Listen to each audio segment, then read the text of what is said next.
Alhamdulillah baik. Pripun ada apa? Mohon waktunya Ibu Nur. Untuk hari ini kita akan berdiskusi tentang pengambilan keputusan berbasis nilai kebajikan sebagai pemimpin di TK. Oh ya, boleh.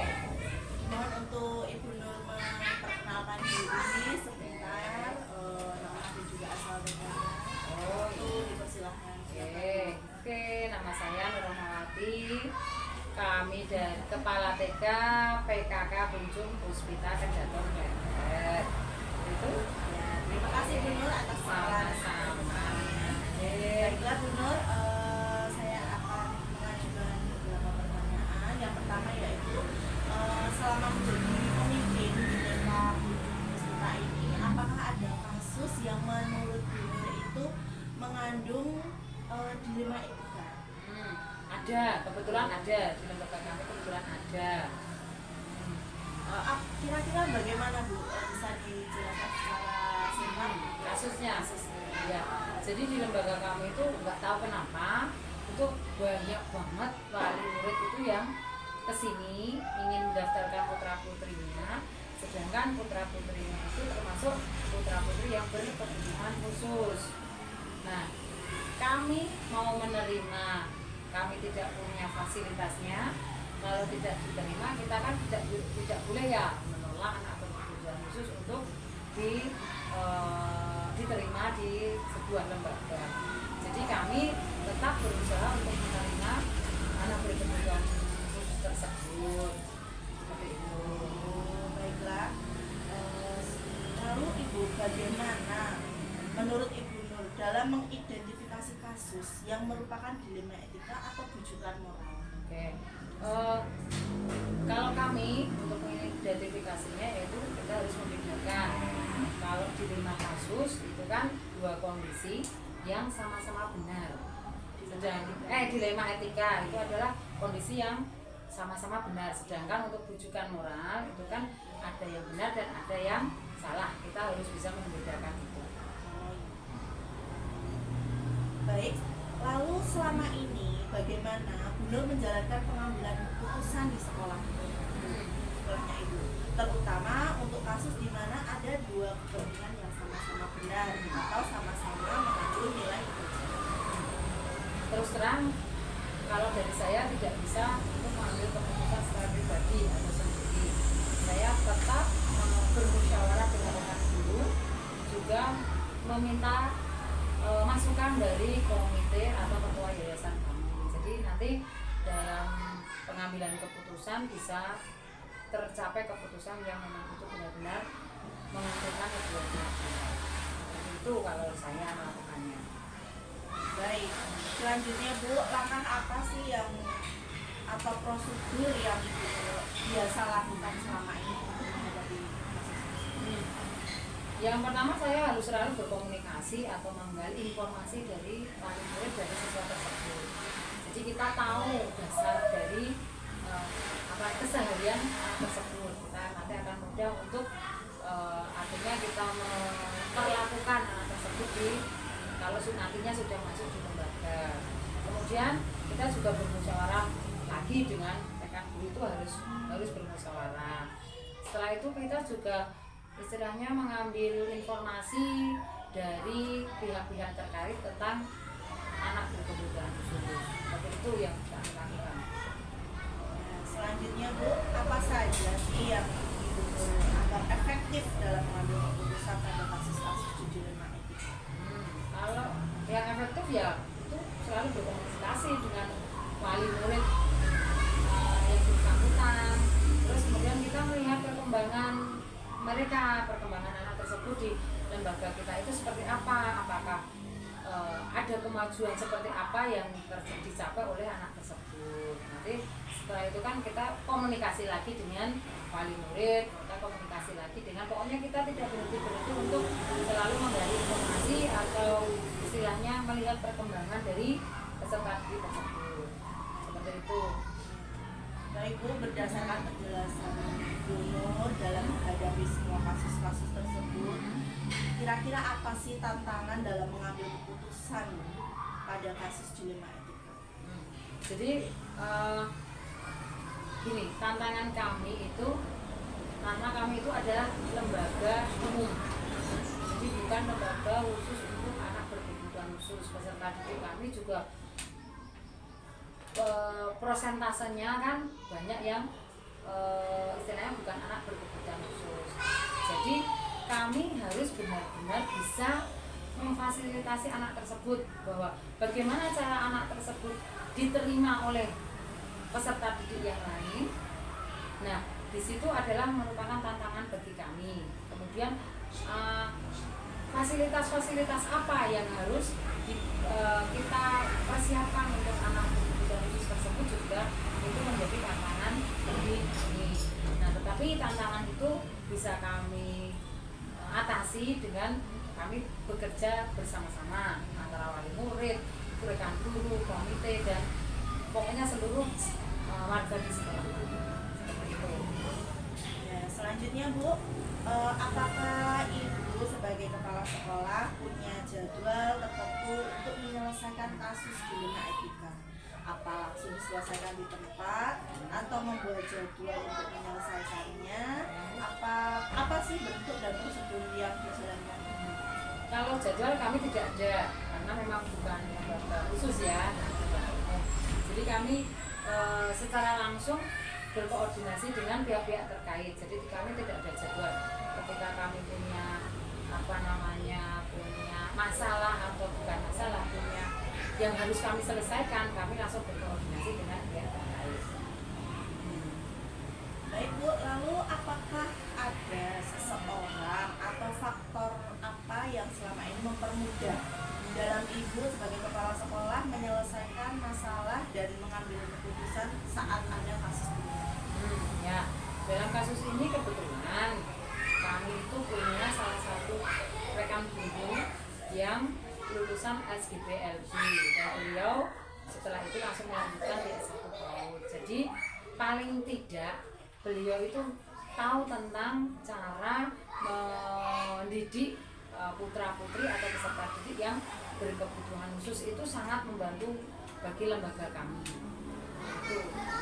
Ya, menarik sekali ya Bu, dari semua hal yang sudah disampaikan oleh Bu, pembelajaran apa sih yang Ibu petik dari pengalaman saat mengambil keputusan di kasus ini? Jadi yang pelajaran yang bisa dipetik itu gini Mbak, kita itu tidak boleh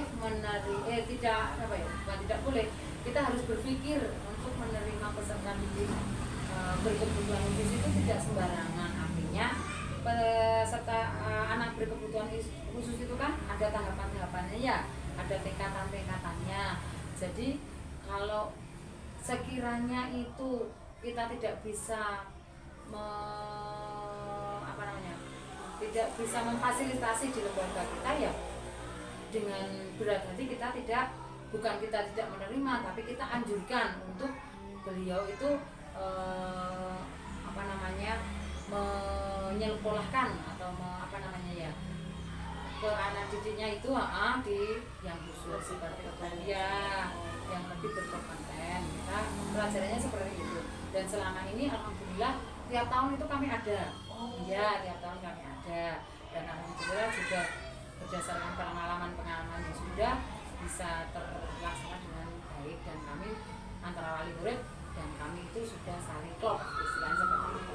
Jadi, baik Ibu, terima kasih atas diskusi kita pada hari ini. Luar biasa sekali penjelasan dari Ibu Nur tentang solusi dan juga penyelesaian masalah di sekolah panjenengan. Semoga kedepannya menjadi lebih baik lagi dan juga sukses. Tidak lupa juga saya mengambil kesimpulan bahwasanya pada diskusi ini Ibu sebagai kepala sekolah juga berpihak kepada kepentingan murid, berpihak kepada guru-guru serta kemampuan lembaga yang ada di TKP Puspita. Baiklah Ibu, terima kasih atas partisipasi dan juga waktunya, sangat menginspirasi. Jika saya banyak salah, mohon maaf ya Bu. Sama-sama. Saya juga kalau kurang ini ngapunten. Assalamualaikum. Waalaikumsalam warahmatullahi wabarakatuh. Selamat siang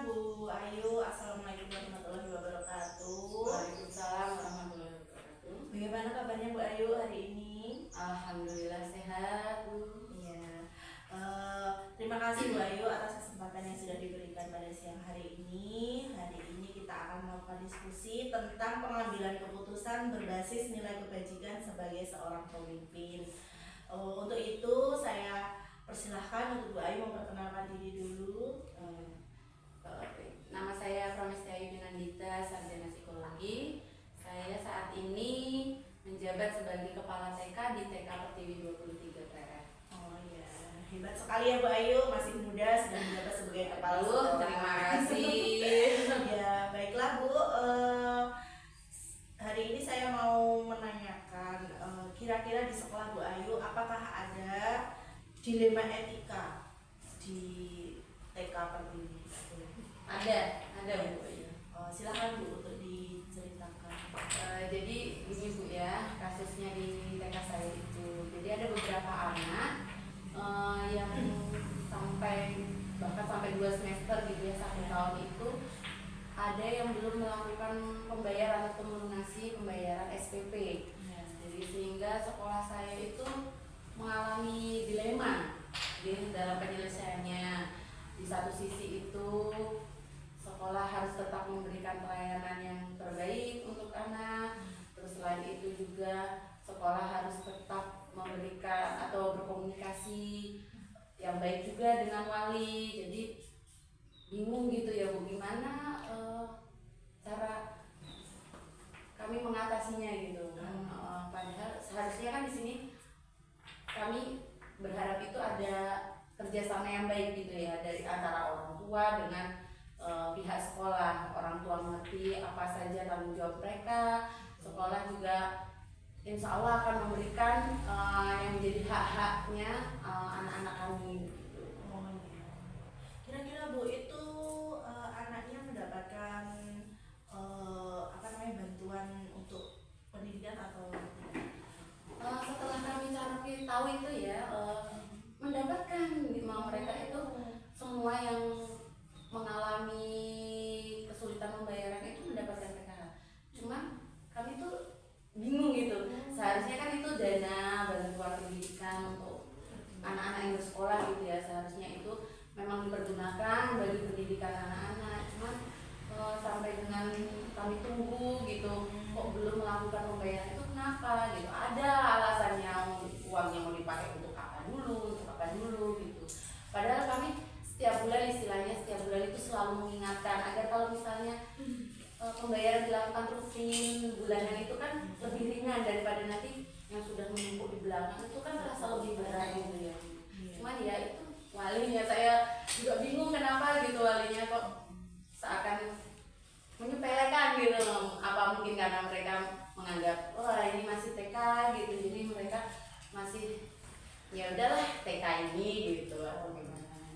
Benar-benar posisi yang dilematis ya Bu ya. Sangat. Iya. Oh ya. Baik, selanjutnya Bu, yang mau saya tanyakan, selama ini bagaimana Bu Ayu dapat mengidentifikasi kasus-kasus yang merupakan dilema etika atau rujukan moral? Cara mengidentifikasinya itu mudah saja ya Bu ya. Jadi ada 2 kasus gitu. Yang pertama, yang satu benar, yang satu salah, itu biasa disebut dengan rujukan moral. Tapi kalau dua-duanya benar, itu biasa disebut dengan dilema etika gitu. Baik, selanjutnya Bu, selama ini bagaimana Ibu Ayu menjalankan pengambilan keputusan di sekolah, terutama untuk kasus-kasus yang dimana 2 kepentingan itu sama-sama benar dan sama-sama mengandung nilai kebajikan? Kalau di lembaga kami itu biasanya dalam pengambilan keputusan itu kami melibatkan pengurus, ketua komite, sama rekan-rekan untuk mendapatkan hasil atau solusi yang terbaik untuk wali maupun untuk pihak sekolah seperti itu. Lalu Bu, apakah langkah atau prosedur yang biasanya Ibu Ayu lakukan dalam mengatasi kasus? Langkah-langkah yang biasa kami ambil itu yang pertama, kami memanggil wali. Ya. Kami memanggil wali ke sekolah untuk berdiskusi gitu. Kami menanyai apa sebenarnya masalah yang dialami, terus hambatan apa yang menjadi istilahnya menjadi yang menjadi permasalahan sehingga dalam pembayaran itu mengalami keterlambatan. Setelah kami memanggil wali itu biasanya terus kami bermusyawarah dengan pengurus, ketua komite, sama rekan sejawat, yaitu guru-guru di TKP. Lalu Bu, hal apa saja sih yang selama ini Ibu Ayu anggap efektif dalam mengambil keputusan pada kasus dilema etika? Jadi hal yang saya anggap efektif dalam pengambilan keputusan itu adanya komunikasi interaktif antara komite sekolah atau pengurus sekolah dengan guru yang ada di sekolah. Baik, ya. Selanjutnya Bu, apa saja yang merupakan tantangan bagi Bu Ayu sebagai kepala sekolah dalam mengambil keputusan pada kasus dilema etika? Yang paling saya lihat paling itu kurangnya kesadaran. Jadi kurangnya kesadaran dari wali-wali tentang pentingnya pembiayaan khususnya pembiayaan di sekolah gitu ya. Terus komunikasi kerjasamanya itu Kooperatif ya? iya betul, kurang kerjasamanya kurang terjalin dengan baik. Padahal maksud kami jika kami istilahnya membangun kerjasama yang baik dengan pihak wali, itu jadi antara wali dengan pihak sekolah itu sama-sama berjalan gitu. Soalnya kami kan di sini TK-nya TK swasta, ya pembiayaan yang paling kami itu kan dari iuran wali benar. Jadi kami berharap seandainya wali itu istilahnya istilahnya ingin anak mereka ingin mendapatkan pendidikan yang baik, kewajiban mereka sebagai orang tua juga jangan dilupakan gitu, agar kita sama-sama berjalan gitu. Dari pihak orang tua mengerti apa saja tanggung jawab mereka, dari sekolah juga akan memberikan hak-hak yang harus didapatkan oleh anak-anak itu. Ya, baik Bu, luar biasa sekali. Selanjutnya Bu, apakah Ibu Ayu punya jadwal atau tata kelola dalam penyelesaian kasus dilema etika? Apa langsung diselesaikan saat itu juga atau ada jadwal tersendiri untuk menyelesaikan kasus tersebut? Di lembaga kami sih tidak ada jadwal ya Bu. Jadi kalau kami mengalami kasus tersebut, kami langsung koordinasi dengan pihak-pihak yang terkait khususnya gitu. Jadi tidak ada jadwal ya Bu? Tidak ada. Jadi kami langsung pada saat itu langsung kami koordinasikan. Kemudian Bu, adakah seseorang Bu yang menurut Bu Ayu berperan penting atau faktor-faktor yang mempermudah dalam mengambil keputusan saat di sekolah ada kasus dilema etika? Ada Bu, rekan sejawat itu ya khususnya itu sangat penting dalam pengambilan keputusan dilema seperti ini. Iya. Jadi saya tidak memutuskan sepihak, kami mengajak khususnya saya itu mengajak rekan-rekan kerja itu untuk bagaimana solusi apa yang harus kami ambil. Baik Bu, dari semua hal yang telah disampaikan oleh Ibu Ayu, pembelajaran apa sih yang dapat dipetik dari pengalaman Anda mengambil keputusan dilema etika? Jadi dari kasus ini ya saya bisa mengambil pelajaran bahwa betapa pentingnya untuk mengingatkan, terus lebih memperhatikan tentang khususnya pembayaran bulanan orang tua itu ke sekolah. Jadi Manfaatnya juga betul, manfaatnya juga.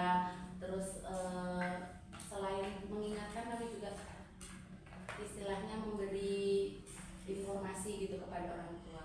Kenapa orang tua harus seperti ini agar di sekolah bisa berjalan seperti ini. Baik Bu, terima kasih atas waktunya, sangat luar biasa sekali penjelasan, keterangannya, dan tentunya juga menjadi inspirasi bagi saya sebagai pengambil informasi bahwasanya solusi yang sudah Bu Ayu berikan terhadap permasalahan ini sangat sebagai guru itu juga dilema antara ini gimana anaknya di sekolah tetap berangkat rutin tapi kok orang tuanya ogah-ogahan lah istilahnya untuk membayar, padahal kita sebagai guru juga harus kita tidak boleh membeda-bedakan dalam pelayanan terhadap anak apapun kondisinya, harus tetap dikembangkan aspek perkembangannya anak. Nah itu menurut saya ibu sudah sangat luar biasa dalam mengemban tugasnya sebagai kepala sekolah dan juga mengaplikasikan pemecahan masalah bagi kasus tersebut. Terima kasih Bu atas partisipasinya. Semoga TK Pertiwi 23 tetap sukses dan sehat selalu ya Bu. Mohon maaf jika saya dalam mewawancarai pada siang hari ini banyak kesalahan, mohon dimaafkan. Sama-sama, terima kasih